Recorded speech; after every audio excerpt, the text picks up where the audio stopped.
¿Qué es el gozar y qué es el goce? Cuando amamos, ¿disfrutamos del amor o el amor nos disfruta? Del gozar al goce es un espacio para divisar esa línea pequeña entre el placer y el exceso. Hola, soy Fernando Guanoquiza y junto a Plax Films vamos a llevarte al mundo del cine, de la literatura, de la ciencia, del erotismo, del amor, del desamor y de los excesos. Esto es Del gozar al goce. Una de las primeras personas o los primeros invitados que tuvimos en el programa eh, es Ángel Velázquez, una persona con quien conversamos un montón de cosas, debatimos muchas cosas, fue muy interesante abordar muchos temas, abordamos temas sobre la cultura, sobre la identidad, y fue, tomamos también cosas de filosofía, recuerdo. Pero en este caso vamos a hablar sobre lo que el programa ahora se está dedicando, sobre salud mental. Y vamos a conversar, creo yo, Ángel sabe mucho y creo que también platicado mucho yo con él sobre Freud, por ejemplo, hemos hablado de Carl Gustav Jung, de muchos autores de todo lo que tiene que ver con la psicología. Bienvenido, Ángel, gracias por estar en este espacio y un gustazo tenerte otra vez acá. Fer, muchísimas gracias. Buenas noches por la invitación y bueno, siempre es bonito compartir estos espacios dialogando contigo. Genial, Ángel. Alguna vez estuvimos conversando tú y yo y hablábamos sobre esta necesidad de la salud mental en el país, en la sociedad ecuatoriana. ¿Cómo tú ves desde tu área como educador, inclusive esta necesidad, esta política necesaria que existe, pero que no está aplicada? Porque en las papeles está, dice política de salud mental, inclusive hace tiempo atrás la Asamblea lanzó una ley que ni sé qué, para presupuesto y todo lo demás. Pero en los colegios donde hay 8,000 estudiantes, hay un psicólogo. ¿Cómo ves eso? ¿Cómo analizas todo esto? ¿Cómo ves tu realidad inclusive desde la psicología? Desde la educación, perdón. Sí, el tema de la política pública en general, si hablamos, es muy complicado de ser aplicada. Entonces, bueno, como tú sabes, soy profesor investigador, me dedico bastante a la cuestión de la educación, aparte de las otras cosas que hago, escritura, canto, composición y esas cosas, ¿no? Que es mi perfil como tal. Y en el tema de la educación, he tenido la oportunidad de ser docente desde niños de 4 años, cuando empecé justamente cuando vivía en Quito y ahora que me dedico al mundo universitario. Y el tema de la salud mental es un tema que está o olvidado o no aplicado o no se tiene la conciencia de la importancia que tiene. Por ejemplo, justamente mencionabas tú que hay varias leyes y yo mencionaba que la cuestión de la política pública es complicada sentarla en todos los aspectos. Hay una política de fomento de la lectura que nació justamente hace un año, del cual yo me encargo bastante por el tema editorial, porque yo también trabajo el tema de escritura. Entonces, Mm, ya, hay la política nacional de fomento de la lectura, hay las mesas técnicas del fomento de la lectura, se ha hecho todo el reglamento, la ley y todo, pero ¿cómo ahora operativizar eso? Entonces, al momento de intentar operativizar estos temas, es cuando los funcionarios públicos o los grandes administradores se enredan en pocas, ¿no? Tú das un ejemplo que es lastimosamente cierto, que en los departamentos del DS son de los departamentos más complicados de llevar en la educación del Ministerio de Educación, en la educación media porque tú necesitas dar un seguimiento personalizado a cada individuo en temas de salud mental, porque es como tú lo dices, o sea, son patologías, son enfermedades que tú no puedes decir a todos que tienen la misma receta o el mismo tratamiento. Y para ello Exacto, necesitas tiempo, mucho tiempo. exacto. Sí, yo no, y tengo muy poco de estudios de psicología transversales por mi tema de lo que a lo que me dedico yo, pero el tema de salud mental es un tema que incluso incide en todos los aspectos de la vida diaria, en todos los aspectos profesionales, laborales y familiares. Si tú no tienes salud mental, no puedes desenvolverte productivamente en tu trabajo, no puedes criar a unos hijos bien. O sea, es muy, muy transversal Es este tema. transversal, totalmente. Si tú no estás sano en la parte emocional, eh, eh, estás, lo voy a decir así fuerte, estás jodido. Porque en realidad sí estás bien marcado, bien complicado. Eh, Hace poco yo supe que hubo un suicidio aquí de una enfermera en La Tacunga por acoso laboral. No sé si sea por ese lado, pero si va por ese lado, lo que sea es fuerte, porque en las instituciones, hablando públicas mismo, se debería hacer una fuerte contención a la gente porque esta gente está trabajando en primera línea. Igual en las organizaciones, el psicólogo laboral debería encargarse de la salud mental de, de la gente, no de los empleados. Pero el psicólogo laboral solo se encarga de hacer reclutamiento, Recursos humanos. recursos humanos. Eso no es psicólogo laboral, eso es administrador de, de empresa nomás. Es un claro, administrador de recursos humanos. Entonces, no sé, está todo cruzado, está todo súper confundido. No tenemos la cultura de acceder a terapia.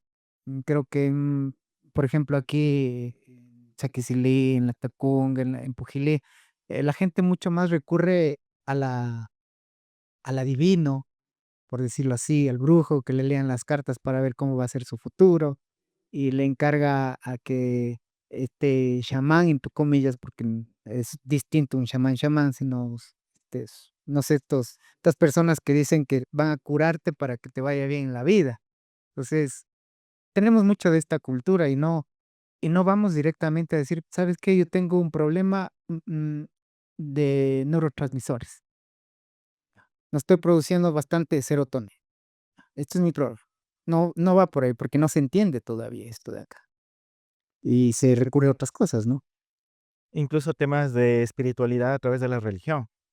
El problema de, como lo digo, no, la gente no entiende que son enfermedades, que son patologías. Exacta. Y para estas patologías, como tú lo dices, hay un profesional. Así como el médico es profesional, el médico, qué sé yo, el neumólogo es profesional en curar los pulmones, el traumatólogo en curar huesos, el psicólogo, bueno, y un poco más el psiquiatra, que es algo más fuerte. El psicólogo es el que te ayuda a hacer terapia para darte cuenta que tienes ciertos trastornos mentales. Y el tema del trastorno mental, de alguna manera, está muy estigmatizado, porque te dicen: "Ahí está un loquito".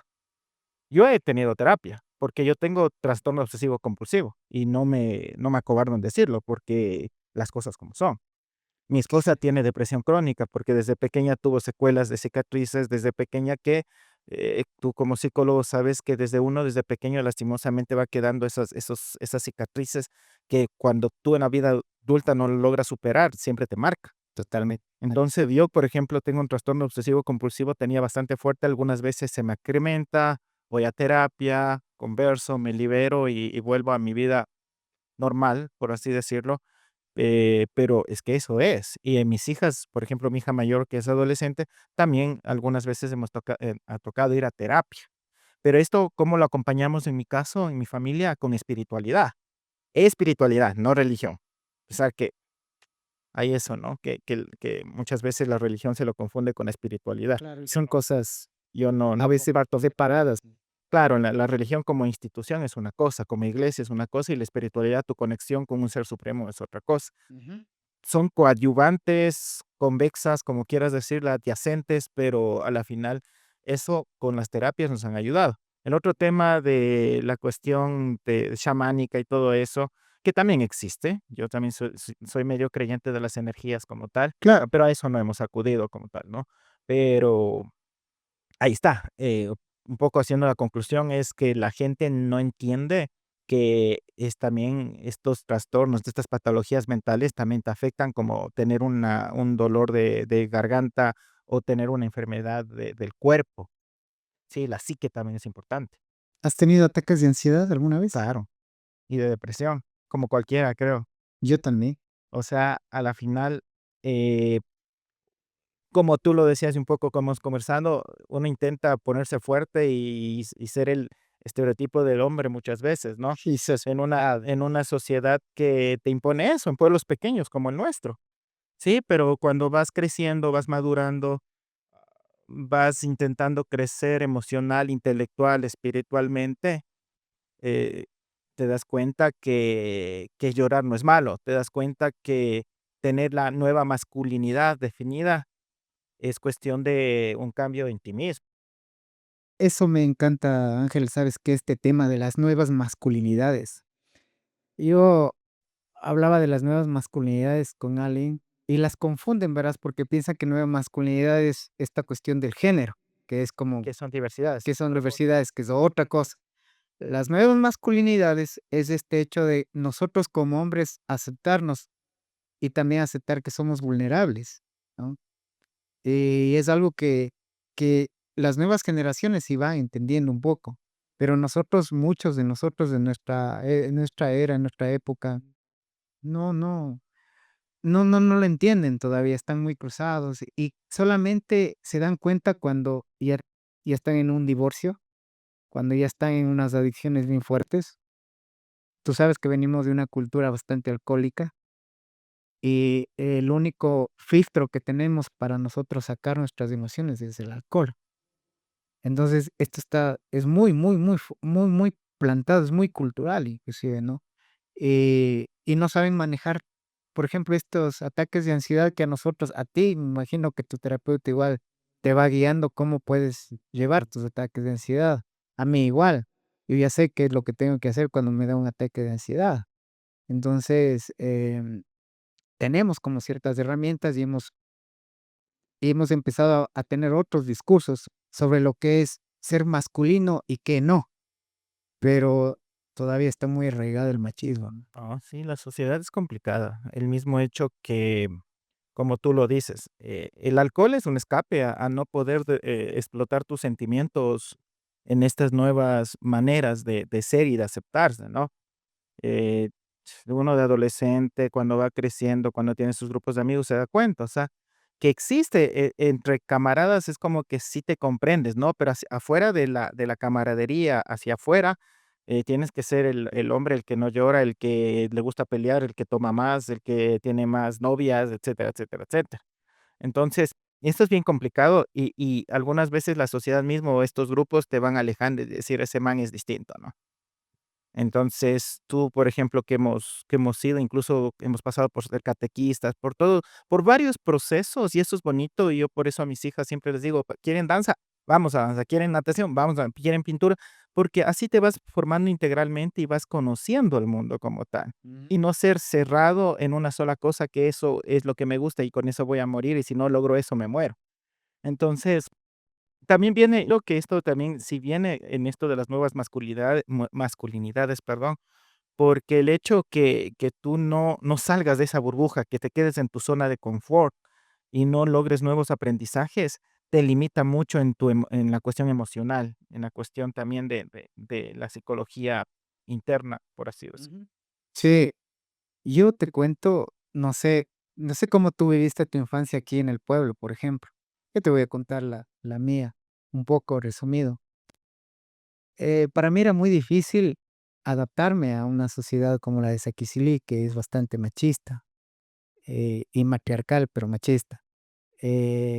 Entonces, em, a mí, a ver, mi cerebro no está diseñado para para para los deportes, por ejemplo. No soy muy bueno en el fútbol. Algo pateo el balón y algo así, pero soy malo. Igual para los deportes en general yo soy malo.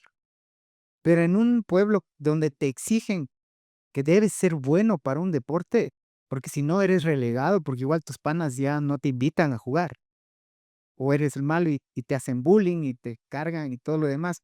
Vivir con esa presión así es denso. Y yo nunca me di cuenta que mi cerebro estaba diseñado para lo artístico, no para lo deportivo. Entonces, chévere que tú vayas diciéndole a tus hijos, prueba todo, porque está bien que pruebes todo. Entonces, aquí en mi pueblo era, o sea, tú has vivido esto, no sé, también no sé si lo has vivido, pero yo, por ejemplo, te digo ahora, para mí era estresante ir a un partido de fútbol y saber que yo voy a jugar. Temblaba, sudaba, me daba ataques de ansiedad, porque decía que mis panas me van a hablar. Si alguna estupidez, se me van a cargar. y siempre terminaba haciendo una estupidez porque no jugaba bien, descoordinaba y todo lo demás. Entonces yo vivía con toda esa presión y yo me sentía súper mal. Entonces yo decía, yo no sirvo para nada, soy un inútil, no puedo ni siquiera jugar, ni siquiera puedo patear un balón, soy un asco. Y eso me llevó a un estado bien denso, depresivo. Tuve que salir de aquí para darme cuenta que mis habilidades son otras y las descubrí en otro lado. Y es denso, porque aquí la propia gente, tu gente, te va descolando, porque tienes que estar en un equipo de fútbol y tienes que ser bueno para brillar, inclusive para que las mujeres te vean como el héroe, no como este man, que bestia, qué bueno, qué destacado deportista y todo lo demás. Y uno era como que ni fu ni fa. Entonces yo no encontraba mi lugar, ¿cachás? Y es muy denso. Entonces, yo creo que debemos empezar a cambiar muchas cosas, porque yo espero que no exista otro Fernando por ahí que se sienta desubicado en un lugar y diga, chuta, no sirvo para nada, no soy bueno para nada, y caigas en depresión, porque yo igual caí en un alcoholismo muy fuerte, muy, muy fuerte. Yo tampoco, no lo digo sin ninguna pena, sin un miedo, porque eh, también caí en este lado y con al lado del alcohol, la depresión. Salir de la depresión y del alcoholismo para mí pues, es un tema muy fuerte. Yo tuve que ir años de terapia, años para entender un montón de cosas. Y claro, yo lo único que agarré para sobrevivir en esta tierra fue la guitarra. Entonces la guitarra a mí me ayudó un poco de esta parte artística, pero era muy complejo igual porque con la guitarra venían los amigos y el trago, ¿no? El alcohol, porque no supe manejar bien ese tema, porque no había alguien que me contenga en sí. Entonces, mi única forma de agarrarme para decir que yo pertenezco al grupo y para que mis amigos me acepten era la guitarra y dentro de sus amigos también estaba el trago, el licor. Era mi única forma de decir, oigan, sí sirvo para algo. Soy bueno para esto, aunque sea. O sea, chévere. Pero dentro de eso tuve que meterme en el mundo del alcoholismo. La cuestión del reconocimiento, ¿no? El total, o sea, Reconocimiento como la sociedad, humano está abocado a eso como tal. este gran otro, lacaniano, Claro, y la alteridad, el otro ser. el otro, Eh, exactamente.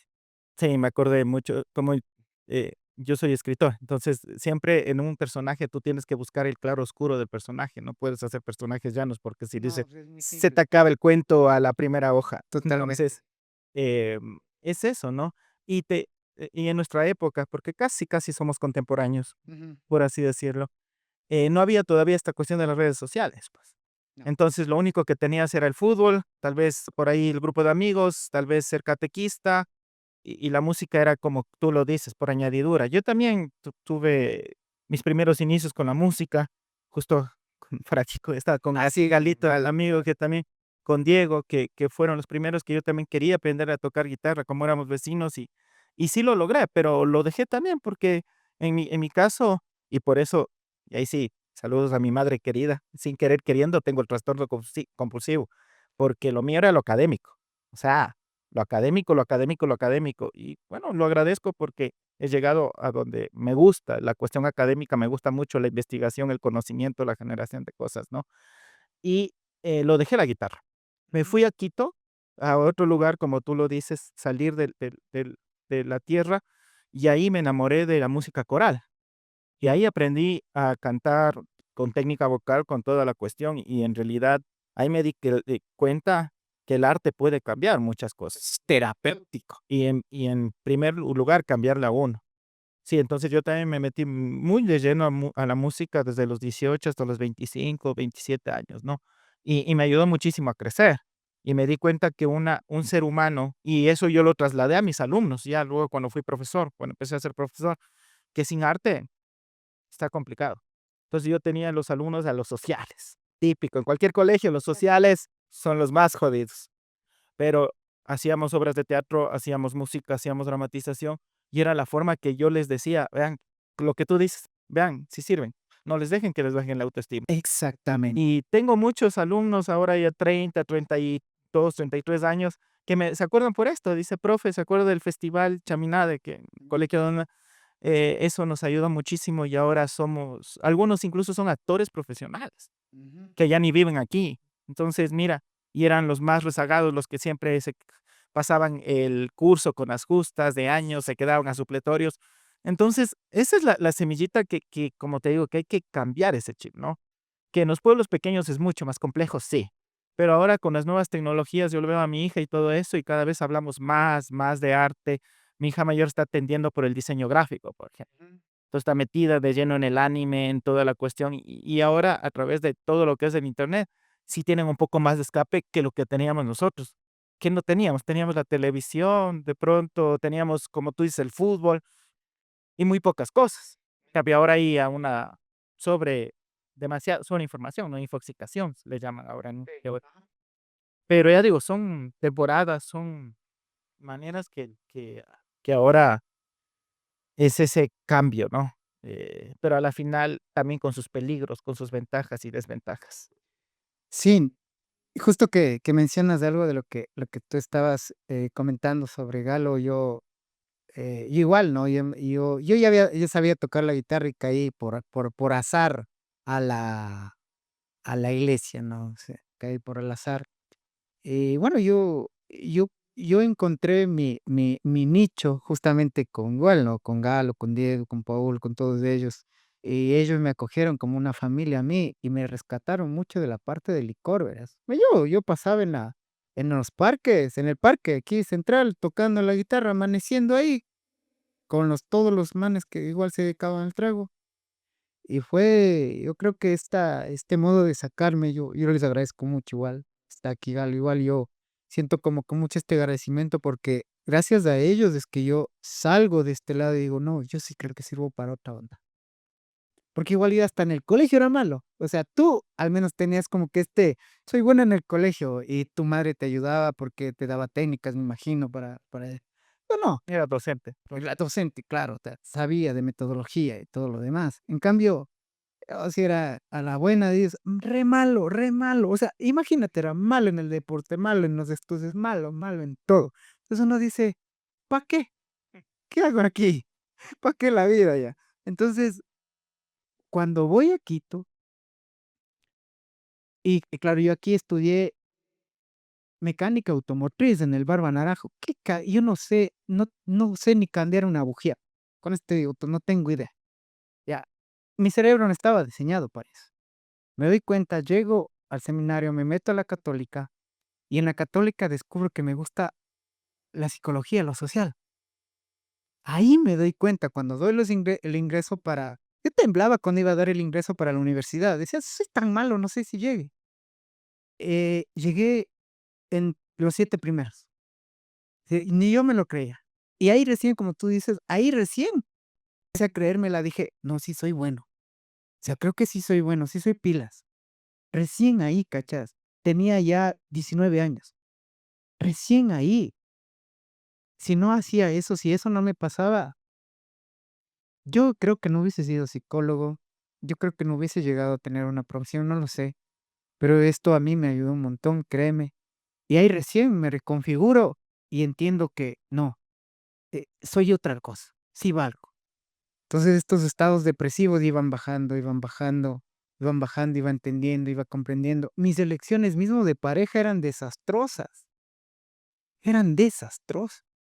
Entonces, si como tú dijiste al principio, si no estamos bien en lo emocional, no estamos bien ni con la pareja, no estamos bien en el trabajo, ni con nuestros hijos, no estamos bien en nada, estamos totalmente descuadrados, descoordinados y nos va súper mal. Entonces, mira cómo yo fui encontrando eso. Y para mí, y también como te dije, no, a mí tampoco me da vergüenza decir, tuve depresión, caí en alcoholismo y después me diagnosticaron TDAH. Fue como que, Rematar. para rematar, fue como que, chica, es en serio, ahora entiendo muchas cosas. Decía, ¿por qué me vuelo? ¿Por qué me quedo así? Porque cuando un mosco pasa, yo me quedo volando. Y muchos niños tienen algunos, algunos trastornos y no son identificados. Bueno, no sé si ahora, no, creo que falta todavía, ¿no? un buen diagnóstico, porque alguien que se mueve dice, ya tiene TDAH, no va por ahí. Hay que hacer un buen diagnóstico para entender qué pasa con el TDAH, pero, pero no, o sea, yo creo que es una cuestión bastante de tener políticas claras, de nosotros mismos ya hablar más claramente de la salud mental. Yo, Ángel, te felicito, qué chévere que tú nos hayas compartido esto de que tú tienes un TOC, ¿no? Entonces, para mí fue, como te digo, bastante reconfortante el hecho de encontrar otro espacio. Y ese espacio fue el arte, como tú dices, lo artístico. El arte a mí me salvó totalmente, me salvó la vida, me ha salvado muchas cosas. Y, y ¿cómo ha sido tu proceso terapéutico, por ejemplo, para entender este TOC? ¿Lo sabías desde que eras niño o lo descubriste de grande como yo? Porque yo mis trastornos los fui descubriendo de adulto. Creo que todos, cuando ya tomas conciencia de las cosas, no, ya de profesional, uno va investigando, sí, como te digo, a mí me encanta investigar, ahí sí puedo decir, soy profesor investigador, me gusta investigar, me gusta publicar artículos científicos, todo eso. Entonces, un día que empiezo a investigar sobre un tema, se cruza, como siempre uno anda investigando, y se cruza esto de trastorno obsesivo compulsivo en un artículo científico. Y empiezo a leer el artículo y fue como una catarsis, a la final, una catarsis en la cual uno dice: "Este sí soy, soy yo", y ver las causas, motivos y conectar y todo eso, ¿no? Y bueno, no lo tomé muy mucho en cuenta, porque era como que incluso mi propio psicólogo me dijo: "Pero eso le ayuda muchísimo a usted, porque usted es profesor de ortografía, de escritura y tal, y usted tiene un ojo clínico y todo el mundo", y por eso me dedico a los temas editoriales, porque trabajo mucho la cuestión de que a mí no se me escapa nada, dice, Ujú. que me ayuda. Al mismo tiempo, mi trastorno me ayuda y lo intento llevar, ¿Sabes qué es chévere eso? pero claro, pero, ya se me empeoró en los últimos años, ya con la cuestión del trabajo, el estrés, de pronto la cuestión familiar, que criar hijos es durísimo criar hijos. Entonces, ahí se me complicó y empecé a tomar terapia, pero antes, cuando era soltero, o hace unos 10 años atrás, yo ya sabía, a los 27, 28 creo que ya supe, incluso menos, porque siempre yo les decía a mis estudiantes de secundaria, cuando daba clases en secundaria: "Cuidado, ya saben que yo veo una falta, me da calambre al ojo porque tengo TOC". "¿Y qué es TOC, profe?". Ya empezaba y todo eso y todo eso. "Todos tenemos TOC". No, no lo tienen, pero bueno. Recuerdo con gratos recuerdos cuando era profesor de adolescentes, que también es un otro mundo, ¿no? Entonces, sí, yo ya lo tenía, pero terapia hace unos 5 años atrás o menos, pero hay que reconocerse, hay que reconocer eso, ¿Tú y esto es lo más difícil. tú crees que todos deberíamos ir alguna vez al psicólogo? Sí, totalmente. Totalmente, como alguna vez te haces un chequeo, incluso para entrar a un trabajo, te mandan exámenes médicos para entrar a un trabajo, voluntariamente tú deberías ir a un psicólogo para darte cuenta cuáles son tus falencias, ¿no?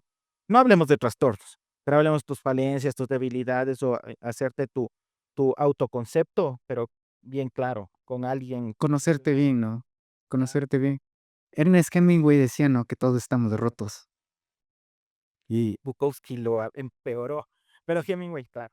Hemingway, claro, decía que todos estamos rotos de alguna manera. Y estos escritores, por ejemplo, que eran bastante caóticos. Hemingway mismo era alcohólico y era bastante agresivo cuando le da. Y él tenía, eh, no tenía TOC, déjame recordar cuál, pero él tenía un trastorno igual, era bipolar. El man tenía bipolaridad. O sea, pasaba de la manía a la depresión.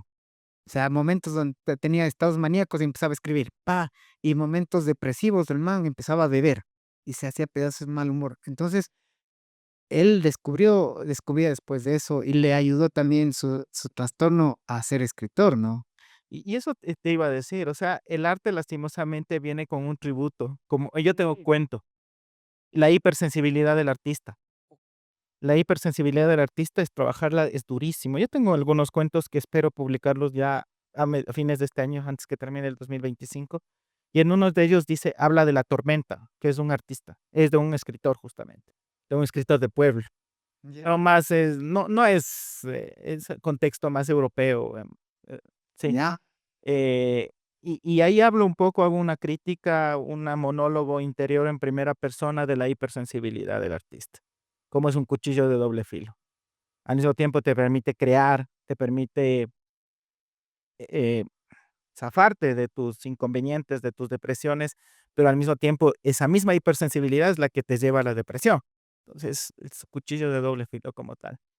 Sí, sí, sí. A mí me ha pasado súper igual, hay una hipersensibilidad en mí, te juro que denso, que es decir, claro, eso te lleva, a mí, como te he dicho, no, a mí me lleva a la depresión, a estados de encerrarme días y no querer salir, literal.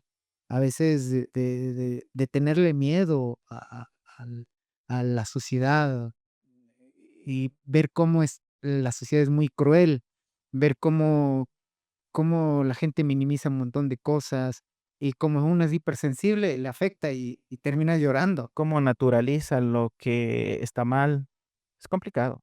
Sí, sí, eso yo, por ejemplo, eso veo y digo: "Guau", o sea, para mí es súper, súper, súper terrible, súper denso que pase estas cosas. O la cuestión de la injusticia mismo, que lo toman, bueno, ya pasó. Sí, es complicado. Es muy, muy complicado, cuando tú tienes este punto de vista que dices que intentas ver una sociedad mejor, una sociedad en la cual por lo menos se pueda, vivir en una relativa paz, pero eso es imposible, vivimos en un mundo caótico. Ahí sí yo soy de la tendencia de Sábato o de Saramago, que el mundo es horrible, el mundo es una mierda, es lo que dicen.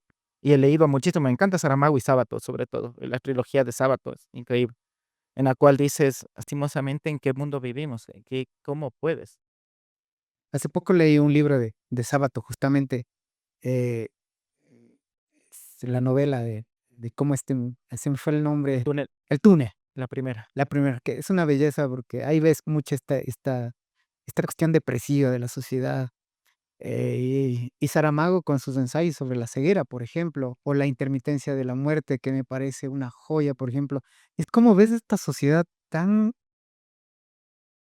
demacrada, tan acabada, y no, te sientes súper mal. Y claro, como tú dices, igual como a mí igual me gusta la lectura, me clavo en la lectura y siento que estoy viviendo eso y como la hipersensibilidad ahí te afecta, uno dice: "Guau, qué terrible", y ya no te da ganas y terminas odiando a la sociedad tú también. Eso me ha pasado a mí al menos. Sí, pero ahí viene lo complicado que hay que continuar. Y como lo digo, o sea, ya cuando, por ejemplo, yo ahorita que ya tengo una familia, es como que no hay como derrumbarse, porque tú eres la figura. Yo tengo 2 hijas y mi esposa. Entonces, soy el único, por así decir, varón, en el hecho de intentar liderar, ¿no? El hecho de esto del machismo que yo también aborrezco realmente. Entonces, hay que seguir, y la forma de desahogarse de estos sentimientos, en mi caso es la escritura, la composición, la música como tal. ¿Lloras? Claro, cuando uno está harto es mejor llorar. Yo también, es mejor sacarlo, porque si te lo quedas, además que te afecta físicamente, porque si uno cuando está demasiado harto es mejor llorar, sacarlo, porque si no te da un aneurisma y marchaste, ¿Y no te da vergüenza llorar? ¿Has llorado frente a la gente? ¿sí? Y ese es el proceso de autorreconocimiento que es durísimo y que alguna vez fuiste rechazado y seguirás siendo rechazado. Sí, pero a la final hay que decir: "Yo me quiero, es lo que soy y he logrado llegar a donde estoy, porque ese es mi estilo de vida que yo tomé". Y eso es lo difícil que hay todavía, ya vemos hombres que de pronto dice: "Por el qué dirán, no, yo me quedo aquí, no crezco, me quedo en mi zona de confort". Pero vemos quienes hemos logrado traspasar esa zona de confort y aspiramos a algo más y dejar una trascendencia, por lo menos para nuestras hijas o para los que nos han conocido. Yo tengo un hijo, no tengo esta convivencia con una mujer, sería genial, me imagino que debe ser genial. Y complejo también, Muy Lalo complejo. también creo que cacha eso, tiene 2 hijas igual. Yo un hijo varón, pero y es bien fuerte ser padre, porque tienes que estar muy sano, porque si no estás sano, le cagas al otro, le friegas la vida al otro. Entonces, para ser padres o madres también debemos estar muy preparadas psicológicamente. Romper ciclos. Romper ciclos. Durísimo esto, por ejemplo, mi pierna cosaba bastante. Ujú. Mi papá tomaba bastante y yo rompí ese ciclo. Yo casi no tomo, no fumo, no, de vez en nunca. Estos rompimientos de ciclos de pegar a los hijos, que creo que una sola vez a una de mis hijas, pero de ahí es eso, ¿no? Es intentar ser mejor persona para dar el ejemplo, el modelo a quienes creen en ti y ven en ti lo que quisieran llegar. Ujú. Em, Ángel, yo quisiera comprometerte para otro programa para conversar mucho más. O sea, por ejemplo, me gustaría conversar justamente más a profundidad el arte y la psicología. Cómo el arte te saca, cómo el arte es terapéutico y cómo te saca de tu oscuridad. Porque uno, uno cuando está en una depresión terrible, uno solo ve oscuridad y no ve que hay una luz más adelante.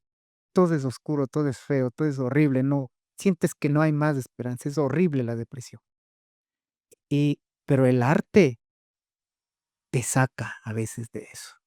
Escribir, la música, cantar, pintar, la fotografía, todo lo que es artístico, el arte en general, la danza, que es muy catártico igual la danza. Entonces eso salva vidas. El teatro, El teatro, para los que hemos hecho teatro, eso es, te deja una semana sin traumas el teatro. Es hermoso. la terapia en sí existe inclusive una metodología, un método terapéutico basado desde el teatro, porque dicen, Moreno es el que dice esto, el autor de esta terapia, eh, que todos somos actores. Yo soy un actor, mi personaje es este, Fernando, y ustedes son mi público. Ujú. Y eso es lo El tema de las máscaras. Yo siempre comienzo desde lo junguiano, claro. el tema de las máscaras, o el tema, en cambio, como yo como escritor, el de ¿cómo es? Noah Harari, el israelí, Ah, el Noah filósofo, Harari, ajá. que es De animal. el ser humano es un ser contador de historias. Entonces, ¿qué es lo que yo hago siempre en mis clases? La primera clase siempre es como que yo no vengo a dar clases, yo vengo a contarles historias sobre, qué sé yo, lo que tenga que dar clases, ¿no? Sobre sociología, vengo a contarles historias sobre metodologías participativas. Y es como que es eso, ¿no? Y al final es como llegar a los estudiantes de otra manera. Sí, yo también tengo esa metodología. Yo les cuento historias, les hablo de cómo funciona y es como que contarles historias, cuentos y todo eso. Historia, ¿no? Que Y ahora lo acá llaman storytelling. sí, Ya los gringos le pusieron la patente del storytelling, que se funciona y aplica para todas las ciencias, ujú. para todos ahora. Genial, Ángel. Gracias por abrirte con nosotros, gracias por abrirte aquí conmigo. Igual, yo también tuve la confianza de abrirme y contarte también este proceso duro que muchos hombres tenemos, pero a veces callan. Yo creo que los hombres debemos de empezar también a sentirnos frágiles y decir que está bien sentirnos mal, y está bien sentirnos derrotados, y está bien llorar. Ujú. Sí. Gracias. Muchísimas gracias a ti, a las órdenes. Gustas, un abrazo.